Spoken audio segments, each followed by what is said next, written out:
It can be difficult to understand and identify with being a survivor when our society often uplifts one narrative of violence above others. Much of our socio-political system even relies on gaslighting marginalized folks into believing that the systemic violence they've faced is a result of their own failures, rather than the power dynamics of race, heterosexism, and cissexism, class, and ability. We internalize these messages and as a result are far less likely to seek out resources or even identify as a survivor. These internalized feelings run deep and may cause shame, uncertainty, and guilt when we want to ask for help. We want you to know that identifying as a survivor of violence isn't limited to those who have experienced physical harm. Survivorship is as deeply complex as it is personal.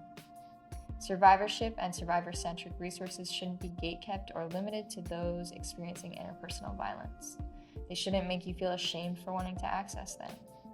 It's an identity to be aligned with by someone who has lived through some form of violence, in any form, not a title that has to be earned in one way.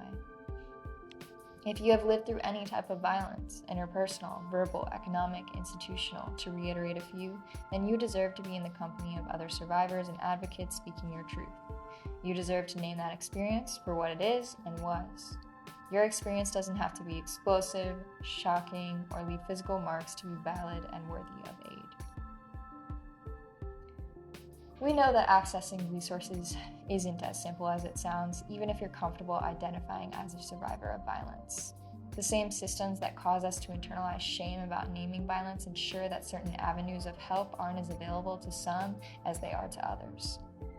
70% of domestic violence and around 2 out of 3 sexual assaults go unreported, numbers that only grow when broken down by demographics of race and sexuality.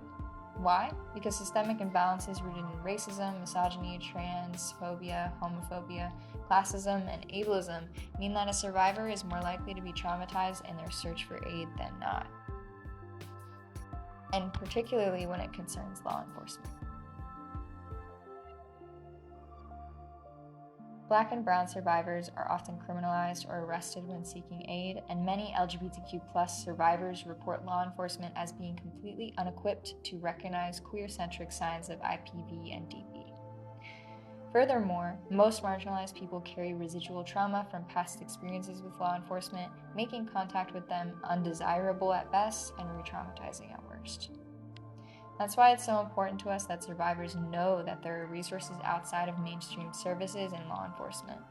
Researching local grassroots organizations, mutual aid projects, and LGBTQ+ BIPOC-friendly shelters yields resources that are often more equipped to assist survivors of violence in all of its forms.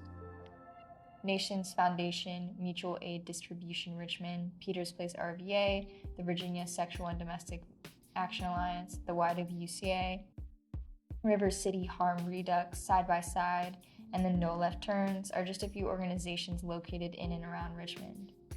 At VAVP, we offer direct services, personal advocacy, counseling, trainings, outreach, anti-violence resources, and more centering LGBTQ+ and BIPOC survivors. We understand the nuances of survivorship and violence and are here to help, even if all you need are more resources on identifying as a survivor. If we are at capacity, we can help you connect with other organizations like us.